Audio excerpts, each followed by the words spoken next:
First of all, I would like to apologize for being late, but it was not my fault. Anyway, the topic of my lecture today is on love and beauty, the complex relations between the Song of Songs and biblical narrative. It seems to us that there is an unbridgeable gap between biblical narratives and the Song of Songs, not only because God is not mentioned in the Song of Songs. Actually, I would like to concentrate on the difference between the Song of Songs approach to beauty, love, and women from the approach of biblical narratives to the same topics. Let's start with the differences. First of all, you know that in biblical narratives we have no descriptions, neither of landscapes nor of people. In the Song of Songs, on the other hand, we have very detailed descriptions of the human body, 3 times of the female body, 1 time of the male body. In biblical narrative, we have no descriptions because biblical narrative is very dramatic. Actually, as if we are sitting in a theater looking at the people acting and speaking. We don't even penetrate into their minds to hear their thoughts. We just have what we see in front of our eyes. Another difference, of course, is the approach to beauty. In biblical narratives, beauty is mentioned only when it is instrumental, and usually it brings with us unwanted complications. Just think about the beauty of Sarah, or the beauty of Bathsheba, or how Amnon, the son of David, desires his half-sister because she is so very pretty, or what happens to the wife to Joseph when he is being desired by the wife of Potiphar. In the Song of Songs, on the other hand, he's handsome and she is pretty, and it's all very, very good. You know that in the very end of the book of Proverbs, in the Woman of Valor poem, we hear that grace is deceptive, beauty illusory, and that's how biblical narrative approaches beauty. Very different in the Song of Songs. And the same thing about love. The root ahov is very common in the Song of Songs. He loves her and she loves him, and they are very happy together. On the other hand, in biblical narrative, whenever love is being mentioned, you can expect some problems.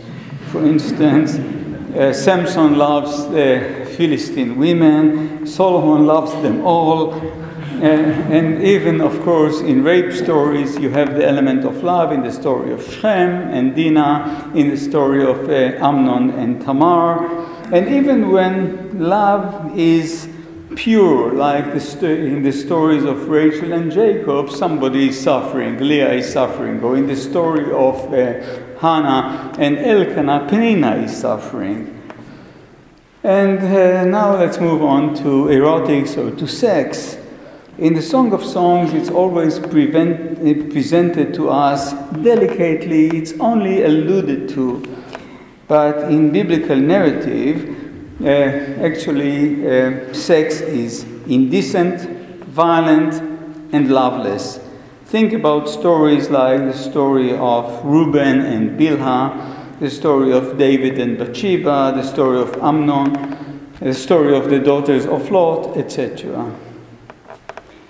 In biblical narrative is actually male-oriented. All the great heroes of the Bible are male, being it the fathers, the patriarchs of Israel, Moses and Joshua, most of the judges, the kings of Israel, etc. And if you we remember what's written in the praise of the fathers in Ben Sira, when he talks about our gracious ancestors in their generations, he of course mentions only men there, no women. Many of the women mentioned in the Bible have no names. You have the wife of Noah, the wife of Lot, the mother of Samson, the daughter of Jephthah, the wife of Jephthah, no names at all. Of course, we have exceptions. We have Deborah and Yair, we have Delilah, We have the wise woman from Abel Beit Ma'acha, we have Jezebel, but many times where women are given the center of the stage, it's in order to bring a man down, to humiliate a man. Women are almost never born in the Bible.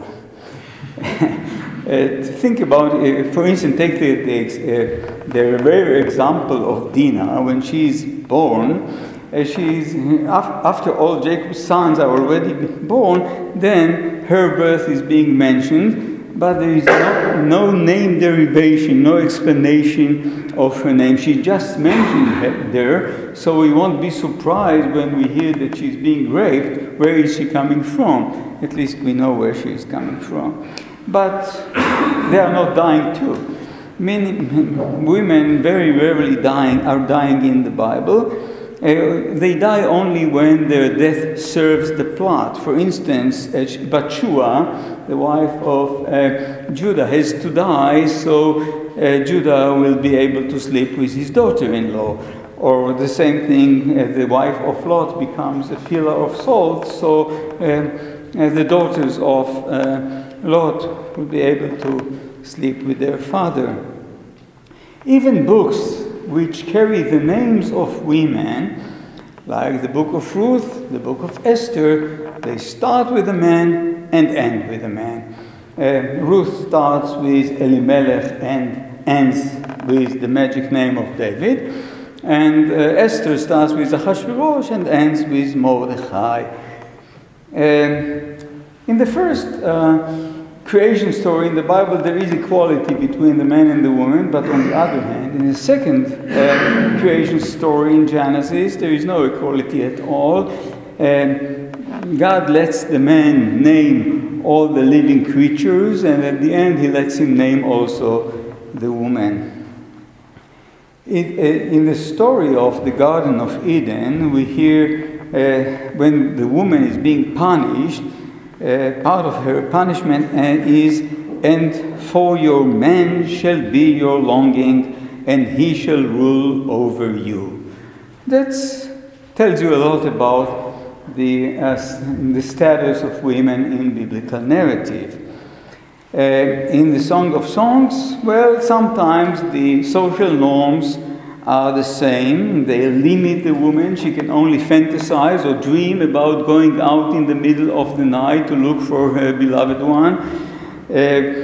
But when her brothers, for instance, try to limit her at the very beginning of the book and also at the very end, she finds her way to do what she really wants to do.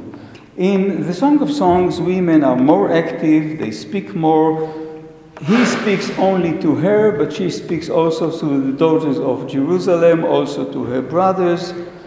Whenever there are dialogues between the man and the woman, almost always she has the last word. She's wiser than the man, she's more daring than the man, and all the dreams, being night dreams or daydreams, are the woman's. Women are superior to men in the Song of Songs, which brings us to think that, well, many of the poems within the Song of Songs were perhaps created by women. After making it very clear that there are many differences between biblical narrative and biblical love poetry, now let's talk about the resemblances between the two. First of all, I've already quoted the verse in Genesis, "And for your man shall be your longing, and he shall rule over you," Genesis 3:16. The response to it comes in the Song of Songs when the woman says in chapter 7, verse 11, "I am my lover's, he longs for me, only me." And Elishech teshukatech in Genesis, but ve'alai teshukato in the Song of Songs. Here we have a balance. Here there is equality between the two. A more complicated example still related to the story of the Garden of Eden we have in the poem of the garden, which starts in chapter 4, verse 12 and goes on to chapter 5, verse 1. The resemblance between the poem and the story is very clear. In both texts we have the garden, a source of water, a woman and a man, and also the wind.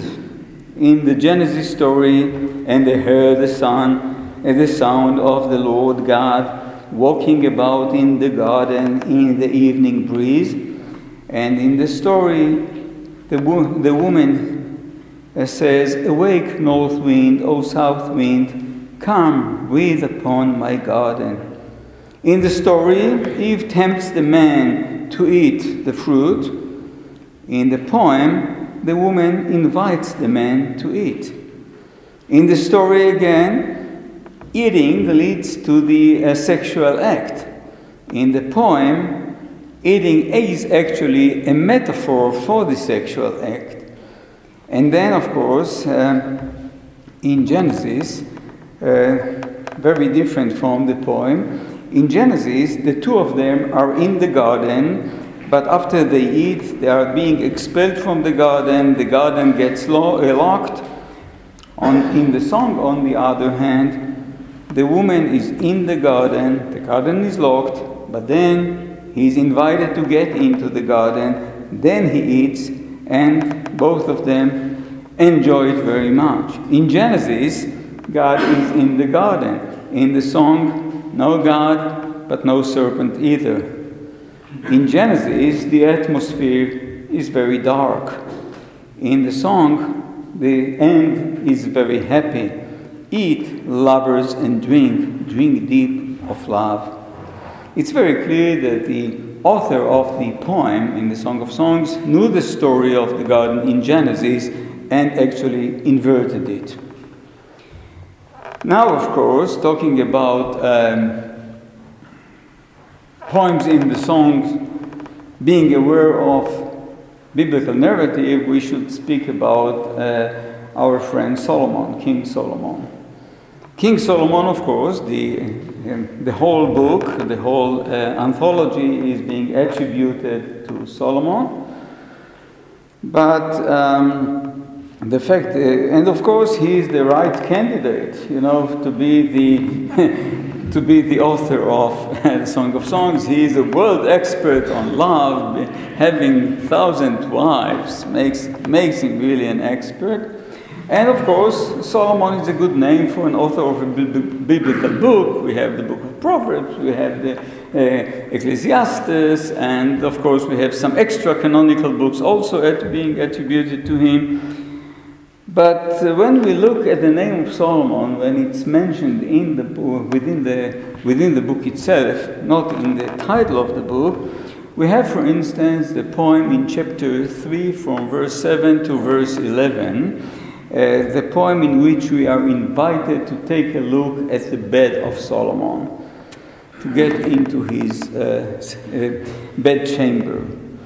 This poem is divided actually into 3 stanzas. At the beginning of each of them, we have the name of Solomon there. In the first stanza, we hear that we can't get in to see his bed yet because the place is well protected. It's encircled by 60 warriors or 60 heroes of the warriors of Israel, all of them trained in warfare, skilled in battle, each with sword on thigh because of terror by night.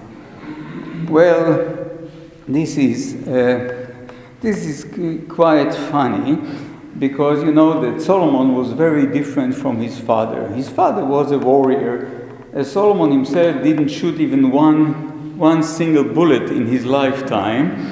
As the book of Chronicles present him, Solomon will be his name, and I shall confer peace and shalom and quiet on Israel in his time. The poem looks ironically on Solomon's lack of military experience. He is a man of peace, perhaps because he is afraid and he needs all these gods to take care of him. You know that David himself, who fought the Philistines, had 30 warriors or 30 heroes. Solomon needs twice as many warriors just to guard him.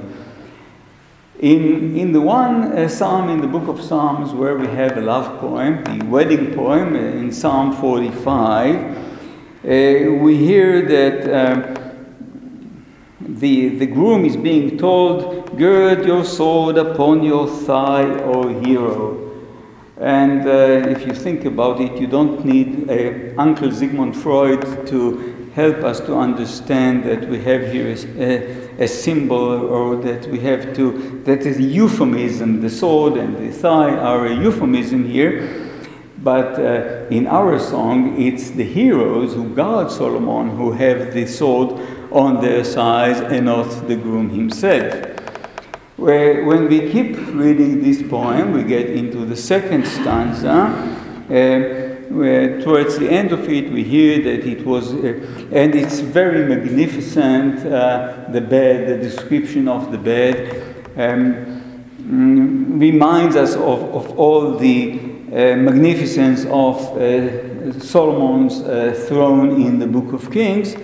Towards the end of the second stanza we read, "Within it was paved with love of the daughters of Jerusalem," meaning the floor was covered with all the daughters of Jerusalem standing there. So you can't expect much intimacy, all the guards standing with their swords out there and all the women being in the room itself. Well, that's not the kind of love we appreciate. When we get to the third stanza of the poem, "O daughters of Zion, go forth and gaze upon King Solomon in the crown with which his mother crowned him on his wedding day, on the day of his heart's rejoicing." Well, of course, this is an allusion to the role of his mother securing his kingship. You remember at the very beginning of the book of Kings, Solomon is totally passive. He is not doing anything in order to become a king. It's his mother, actually, who gives him the job. So you see how this poem actually ridicules Solomon. Perhaps another allusion, perhaps, I have to be humble and say perhaps another allusion to Solomon in the Song of Songs, and a covert one. Again in chapter 3. Chapter 3 starts with the poem of a dream. This young lady who has a dream that she looks for her beloved one. She doesn't find him. She goes out to look for him. She wanders in the city. The guards of the city find her. And you see how active she is, how brave she is, going out in the middle of the night. And you see, actually, when this poem of chapter 3, verses 1 to 5 is juxtaposed to the second poem, the poem I've just talked about, you see the difference between the two. She is so brave, and he, Solomon, is so very afraid. But in between, there is a verse that breaks the natural continuity between these two poems, and that's the fragment or the question, verse 6 in chapter 3, "Who is she that rises from the desert like columns of smoke in clouds of myrrh and frankincense, of all the powders of a merchant?" And I think that the redactor who put this verse there had in mind the Queen of Sheba coming to Solomon with all, carrying or bringing with her all the perfumes and all the other goodies. Another reference to Solomon, of course, in the Song of Songs is in chapter 8, verses 11 to 12. Again, a poem in which the poet ridicules the type of love represented by Solomon who has 1,000 wives. As it's being said there, you may have the thousands, O Solomon. Meaning, I have one wife, quite enough for me, it's good enough for me. You, Solomon, can have the 1,000 ones. And of course, the poet there contrasts between the relationship of the poet to his vineyard and the relationship of Solomon to his vineyard that is being measured according to its value in silver. So far I've mentioned some examples about, poems in the Song of Songs related or using stories from biblical narratives as building blocks for the poems. But now we'll talk more about examples in which biblical narratives may have used poems from the Song of Songs or love poems, not exactly the ones included in the anthology of the Song of Songs, as building blocks for the stories. For instance, let's start with an easy example. In Genesis chapter 12, when Abraham is about to get to Egypt with his wife Sarah, and he tells her, "Please say that you are my sister." Of course, he plans on deceiving them, the Egyptians. But if being caught, he can always say, "Well, I didn't mean it the way you understood it, that she is really my sister. I meant that she is my beloved." Because in love poetry, a sister is the beloved one. You have captured my heart, my sister, my bride, etc., etc. And by the way, also in ancient Egyptian love poetry, again, the bride or the beloved one is being referred to as a sister. Now let's talk a little about the well-known type scene of the woman who goes out, to meet the man who is destined for her, and she let him drink, etc. The story of Moses and the daughters of Jethro, the story of this servant of Abraham and Rebecca, and of course also the story of Jacob and Rachel. In the Song of Songs, if we look at chapter 8, verses 1 to 4, we see exactly this very type scene. "If only it could be as with a brother, as if you had nursed at my mother's breast, when I could kiss you, when I met you in the street, and no one would despise me. I would lead you, I'll bring you to the house of my mother, of her who taught me. I would let you drink of the spiced wine of my pomegranate juice." Well, she cannot go out to meet her beloved one, but she fantasizes. "Well, could I go there and treat you as if you were my brother, and then nobody would have despised me," etc. So the story of Jacob and Rachel is very similar to this very poem. And the most interesting element is that the two verbs that we have here in the poem, the wordplay between the two verbs, nashok and shako, kissing and letting drink, the very same wordplay we have also in the Jacob story, when Jacob kisses Rachel and let the ewes drink. And you will not find this very wordplay between these two verbs anywhere else in the whole Bible. If we go a little back, in chapter 7, the end of chapter 7 in the Song of Songs, chapter 7, the previous poem, chapter 7 from verse 11 to verse 14, "I am my beloved and his desire is for me," etc., etc. We hear there about the mandrakes. "The mandrakes yield their fragrance at our doors, are all in choice fruit."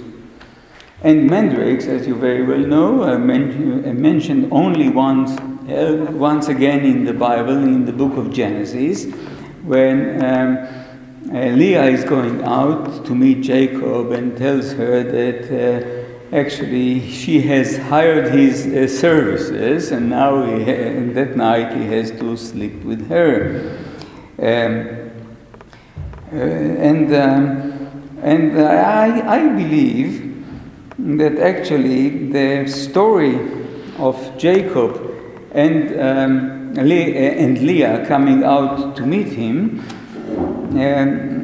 knows or aware of the two songs in the song that are now juxtaposed to one another, the end of chapter 7 and the beginning of chapter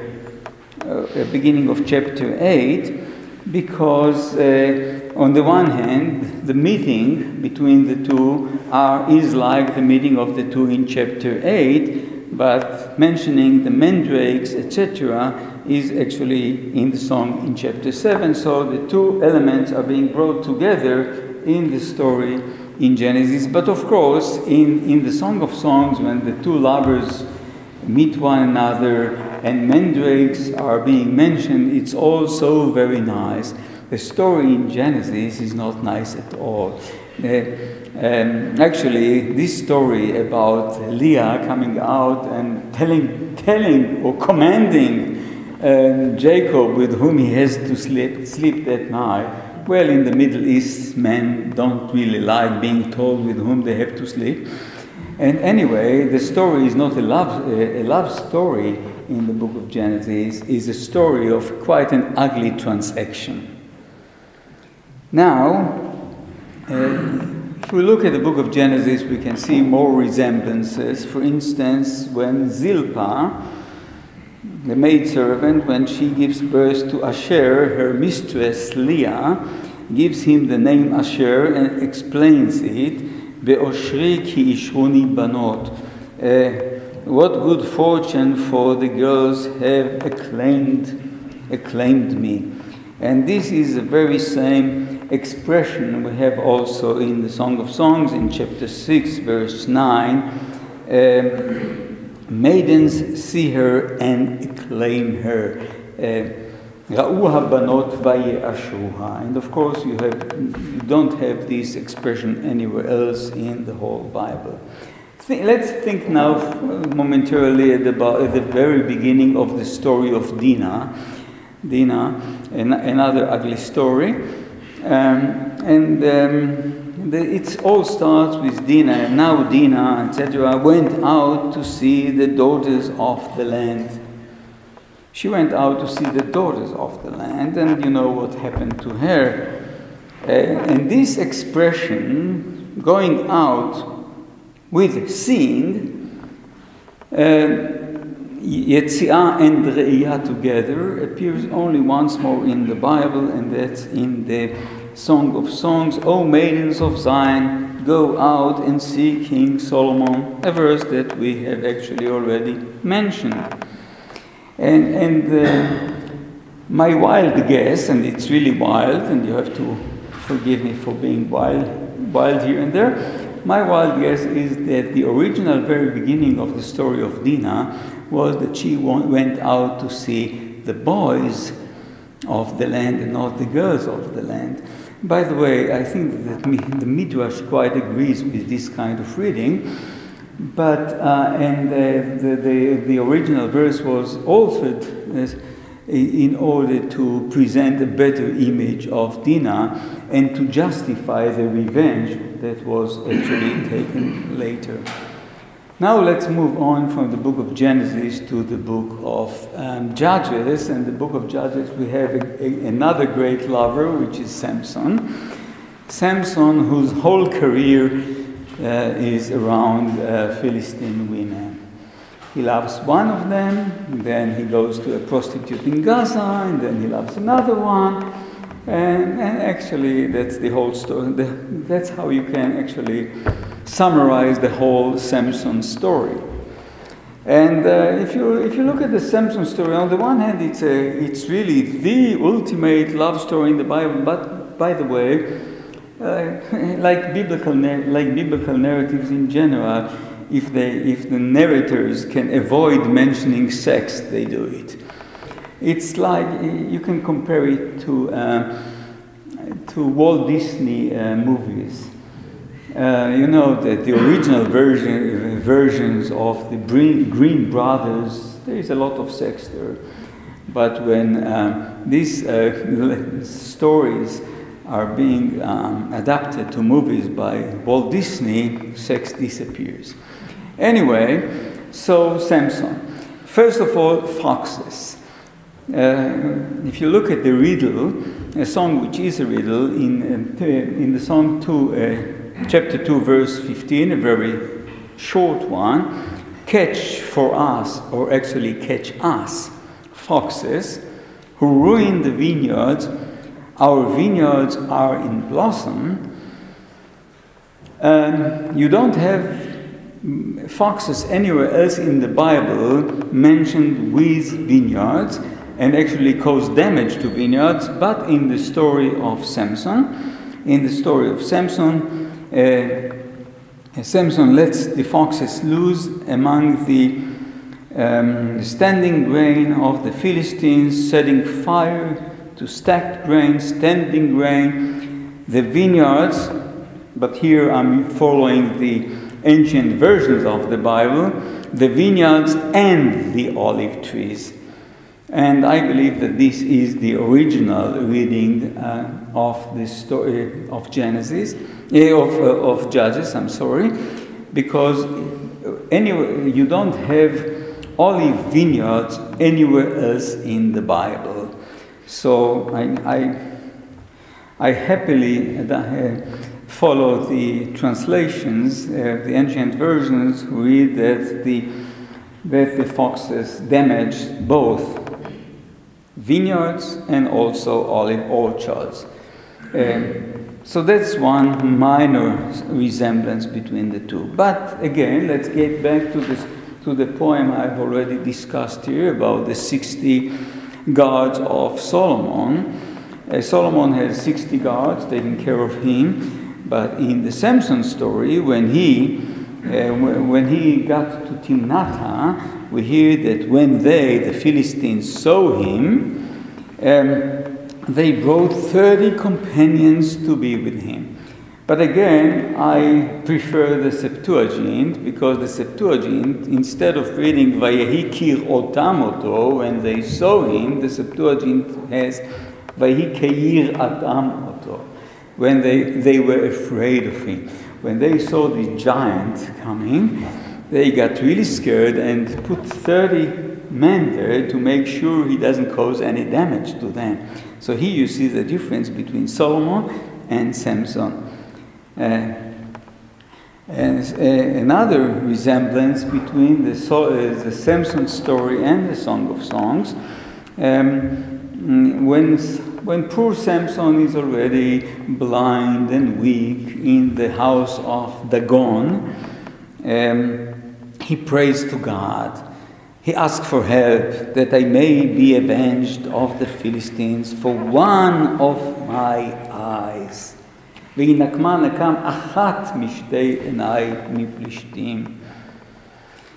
it reminds us of a verse in the Song of Songs where the young man tells the woman, you have captured my heart with one of your eyes. In both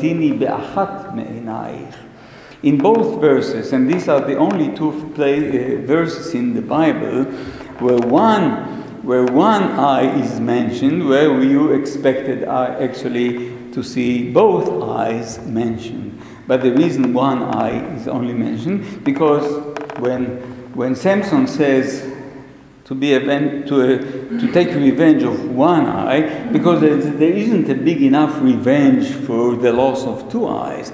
And when the young man in the Song of Songs says what the effect of one eye is on him, of course, the effect of two eyes, you can't express it in words.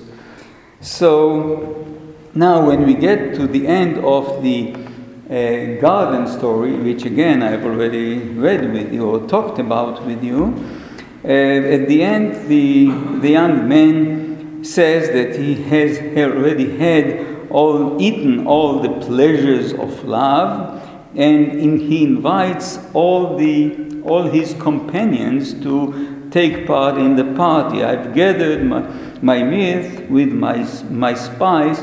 I've eaten my honeycomb with my honey.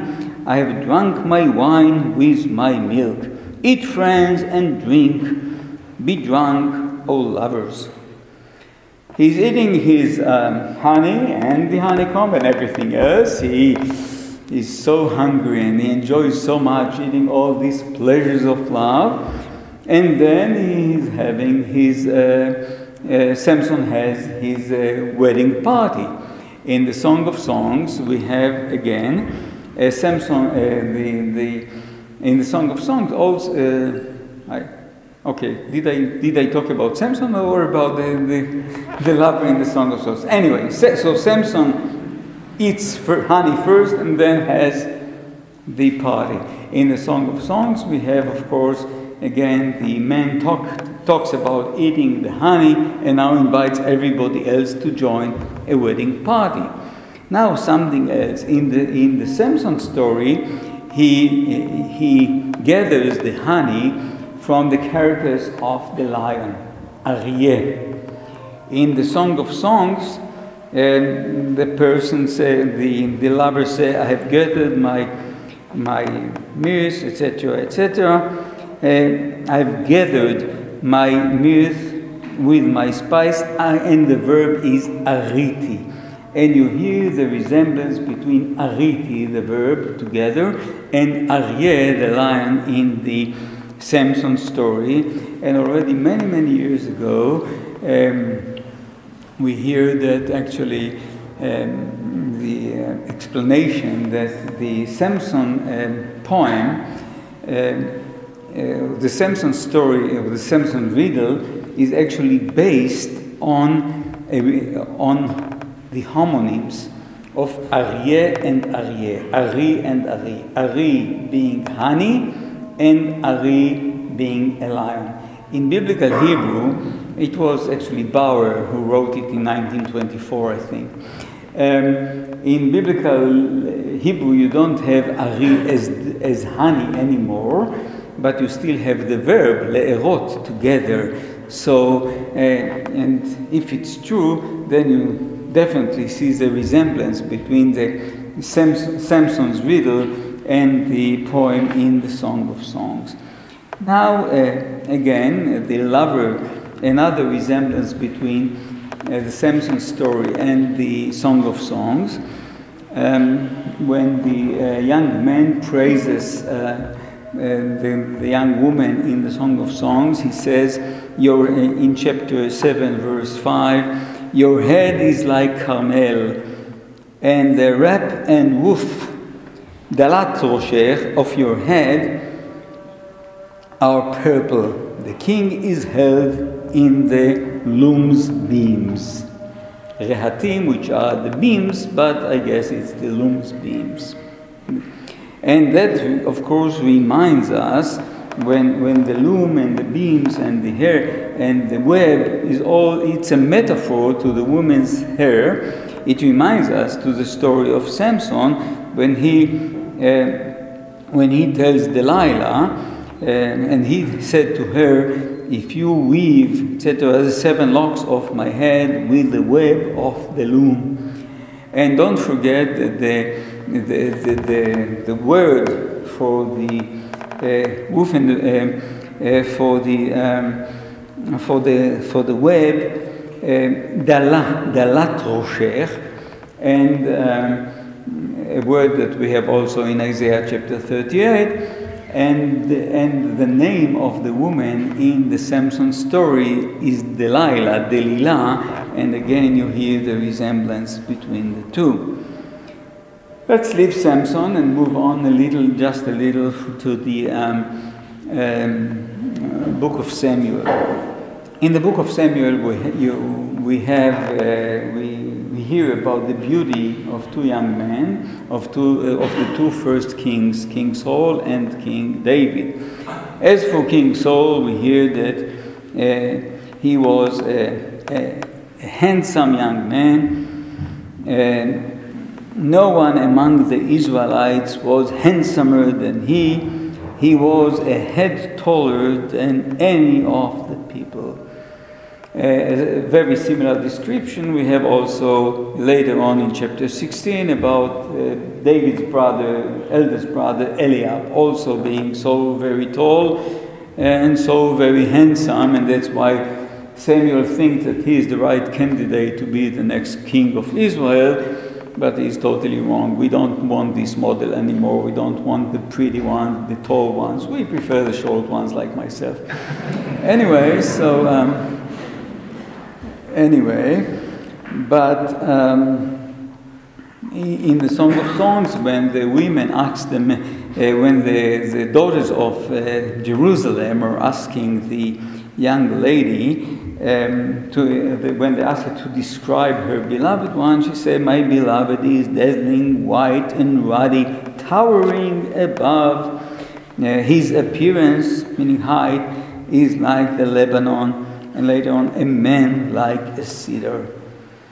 And when she talks about her beloved one being white and ruddy, it of course reminds us of young David who's ruddy, bright-eyed and handsome, which is mentioned twice, once in chapter 16 when we see him for the first time, and then also in chapter 17 when he is about to fight Goliath. And you may think that, well, that's a great praise, how beautiful he is. But actually he is a young boy who looks like a young girl who looks like a young boy. Meaning he's so very feminine, and that's why actually Goliath actually mocks him. That's the kind of guy who comes to fight me. Ha ha ha. Talking about descriptions of beauty in the book of Samuel, we should think about Absalom. When we hear about Absalom's beauty, what we have is actually a short version of a wasp, of a description of the male body. In all Israel there was none to be so much praised as Absalom for his beauty. From the sole of his foot even to the crown of his head, there was not a blemish in him. And when he shaves his head, blah, blah, blah. It's interesting that this description starts from the bottom, goes up, because we want to end with his hair, which is the most important element. In the Song of Songs, most of the description go from the top to the bottom, except for one in chapter 7 when we talk about the dancer, and that's why we start with the fruit and then we go up. Anyway, what we have with Absalom is a merismus, only the two ends of the description, the sole of his feet and his head. And it ends with the fact that there was no blemish in him, which reminds us, of course, of the description of the body of the young lady in the Song of Songs. Behold, you are beautiful, my love. Chapter 4, verse 1. You are all beautiful, my love. There is no blemish in you. You see the resemblance between the two descriptions. Talking about Absalom brings me to mention also the story of Amnon and Tamar in the book of Samuel. In this story, I'll mention just a few of the resemblances between these two texts, between the story and the Song of Songs. In the story about Amnon and Tamar, Amnon pretends to be sick. And then when he actually invites Tamar, or makes sure that Tamar will come to his room or to his chamber and make food for him. And in the Song of Songs, of course, the young girl is saying, for I am sick from love. She suffers, she's lovesick, and then she wants to be actually sustained with food. Sustain me with raisin canes, refresh me with apples, etc. And when Amnon asks for food, he is very specific about the kind of food he would like to eat. He wants levivot. levivot, some kind of cakes, and again, this in a hapax occurs only in this text, but it may remind us of the verb labev that we have in the Song of Songs. Labev actually to capture one's heart, and in the Song of Songs we have the man saying to the woman, "You have captured my heart, libavtini achoti kala, you have captured my heart, libavtini, with one of your eyes," etc., etc. Since we are about to celebrate Purim, my last example will be from the book of Esther. And you remember the very beginning of the book of Esther, when Mr. Achashverosh is so very proud of his beloved wife Vashti, and he wants everybody to see how pretty she is, but she's a real feminist and she will not come. And the very same thing we have at the very end of the Song of Songs, the very last poem, chapter 8, verses 13 and 14, when the young man says, "You who sit in the garden, friends, listen to your voice." Yeah, he is coming with a bunch of boys, with a bunch of friends, and he wants them. She is sitting in the garden, and you can't really see her, but at least he wants her to sing for him or for his boys. He's so very proud of having such a great singer as a girlfriend. But she is not willing to do it, and he says, "Flee, my beloved," and she sends him away. Well, of course, I don't want to get into this poem. You can understand it very differently, of course, that she is not actually sending him away, but actually inviting him. That's a riddle, and in the Song of Songs there are many, many riddles. When you read the text the first time, you don't really understand the real meaning of it. You have to read it the second time, and then you see that it's a totally different explanation to it. But anyway, at least it looks as if she is sending him away, and that's very similar to what we have in the Esther story. So, to summarize what I actually wanted to say, I didn't bring all the examples, from biblical narrative in which you see resemblances to the Song of Songs, but enough is enough. I see it already on your faces that enough is enough. And it's very clear that there is a close relationship between biblical narratives and biblical love poetry. Sometimes it's the poetry that is being influenced by biblical narratives, like the story of the Garden of Eden, traditions about Solomon, and sometimes the poems are being used as building blocks for creating stories in creating biblical narratives. So the chasm is not as unbridgeable as we thought about, because both biblical narratives and biblical poetry were created actually in the very same social environment. And what's very interesting, at least for me, is that I don't know if everything was oral literature or we could already talk about, written literature, but men and women were aware of the same type of literature. But again, very similar motifs, very similar words, but yet it's very clear that the attitude to women, beauty, and love is very different. Biblical narratives present in many ways the world of men, while biblical poetry, love poetry, presents the world of women. Thank you very much.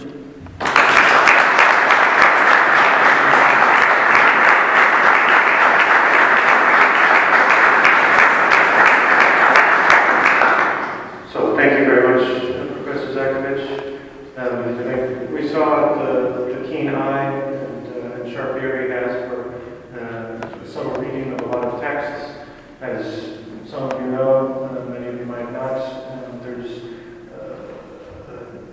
a train of interpretation that has isolated the Song of Songs in a very severe way from all surrounding biblical texts. And so this approach of showing showing a great number of intercontacts, actually in both directions, and positioning the world of love poetry as a background for reading the narrative, I think is a very special and important perspective. So at this point, I think the floor is open if anyone has questions. Any question about the Song of Songs is welcome, actually. Yes, sir. Because you said that someone wrote this poem to ridiculize Samson, make fun of Solomon. Well, is it really enough? I mean, do you really think that it's just written for fun? Or if not, what's the aim, literally aim of Song of Songs? Look, I cannot, okay. The question is whether you are talking about the message or the meaning or of the Song of Songs in general, of the whole book, or you are talking about the message of isolated songs within the Song of Songs. Talking about isolated poems in the Song of Songs, these are love poems which express pure love with a smile. And the smile is very important here. Actually, in many of these poems, you find some delicate sense of humor. Love is a serious matter, and it always helps to approach it with a smile, with a sense of humor. It makes it easier both for men and women. Talking about the message of the Song of Songs in general, of the whole book, the whole collection, that's already something else. And the question is, why was the Song of Songs, created, as the whole anthology was created, and why at the end it was introduced into the Hebrew Bible? That's a different question. And since I've talked about the relationship between biblical narrative and biblical love poetry, but I could also speak about the resemblance. That's a different lecture tomorrow morning. The relationship between biblical love poetry and prophetic literature. And you see that the prophets like Hosea, Isaiah, Ezekiel, Jeremiah, actually they use love poems in order to introduce or to talk about the relationship between God and the people of Israel. The prophets of Israel are already using love poems, and they are already allegorizing the poems in order to present the relationship between God and the people. And who knows, and I don't think it was not the idea, the crazy idea of Rabbi Akiva or any other rabbi to analyze or to interpret the Song of Songs allegorically. There were two parallel streams of interpretation from very early time, actually already from the First Temple period. One is the Pshat, meaning it's about the relationship between young men and young women. But already in an early stage, people started, or the prophets at least, started the trend of interpreting these poems allegorically. And perhaps the people who brought this collection into its final shape and introduced it into the Bible already interpreted it allegorically. I don't know it for sure, but that's a possibility.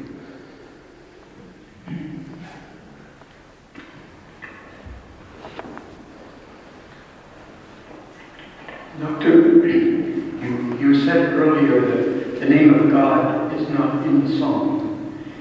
There's a tradition that I've read that you might have to dismiss it, that Rabbi Akiva claimed that in chapter 8, verse 6, the name of God was there. And maybe this is more legend, that within the heart of the love, the two lovers, the very name of God from Exodus appears. Could you comment on that? Shalhevetya. What we have in chapter 8, of course, is Shalhevetya. If you want to interpret it as speaking about the name of God, Shalhevetya, the fire of the flame of God, the divine flame. But what we have here is actually a superlative. Many times the name of God, of an epithet of God, is used as a superlative, like Harei El. Harei El, it's not divine. We're not talking about divine mountains, but very high or tall mountains. So it's not actually a reference to the name of God. No more questions? That's all? You know everything you want to know about it? Okay. It's about a kind of a debate that has been going on between the why of Song of Songs and the canon of the Bible. Like allegorical reading. Do we need an allegorical reading for this book to be present in the canon? Because there is a sensibility that has changed. Like we see, it's beautiful. Divine love is divine, and it has got its place. And do you agree with a particular trend of thought that it has to be allegorical, and that's why it found its place in the canon? Look, I cannot penetrate into the minds of the redactors of the anthology and into the mind of the final redactors of the whole collection, the Hebrew Bible. I don't know for sure.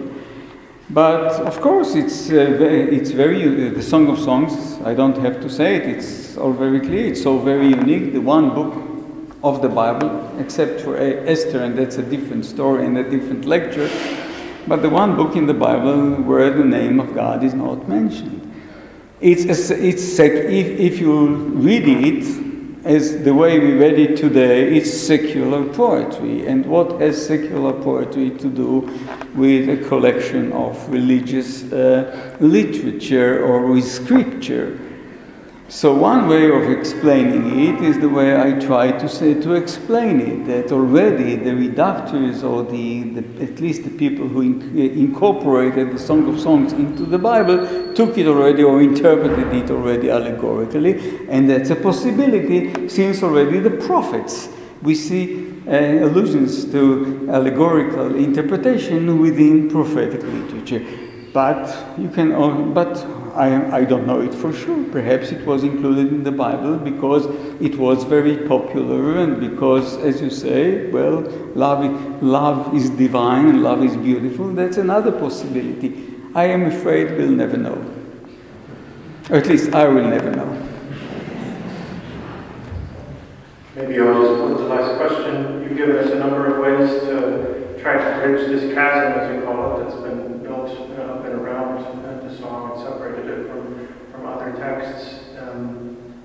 I wonder if you mentioned reading this poetry with a smile is part of the key, but to come back to the juxtapositions with Samson and also these juxtapositions of the poems in chapter 3, I wonder to what extent, contextualized by the kind of ancient Near Eastern royal ideology, we should expect it to characterize a biblical hero, the kind of sun king of a figure like Solomon, in this kind of demeaning way. If the bodyguards, if the harem is not in fact a celebration of his glory, if the bodyguards are not a demonstration of his might, it's in fact probable that he be presented as this kind of cowardly figure, whereas that in fact just represented this particular distance, poetic distance, and kind of smirk with which this literature is written. I'm not sure I totally understood you. I wonder if Solomon in chapter 3 is being presented as a coward. Yeah. Or if in fact this demonstration of his harem and his entourage celebrates his royal dignity. Of course, most commentators read it the way you speak about it now. But again, let's go back to chapter 8, verses 11 and 12. There, I think it's very, very clear that the poet ridicules the kind of love presented by Solomon. And I think it's the same thing with chapter 3. Look, it's, of course, all the elements are borrowed from the Book of Kings. He's so magnificent, he's so very rich, he has everything you can imagine. etc. And but again, the fact that his mother is the one who gave him the crown, the guards are out there. What kind of love is it? It's not intimate at all. Think, close your eyes and imagine the 60 warriors standing there with their swords making so much noise. What kind of intimate love we can think about? And all the girls standing in the room, nothing can really happen. So I believe, and it goes well with the other points within the book, talking about pure love between one man and one woman. And all of a sudden having this king with his big harem doesn't go well with the other poems within the book. Very good. I think our last responsibility is to thank Professor Zakovitch. Thank you very much.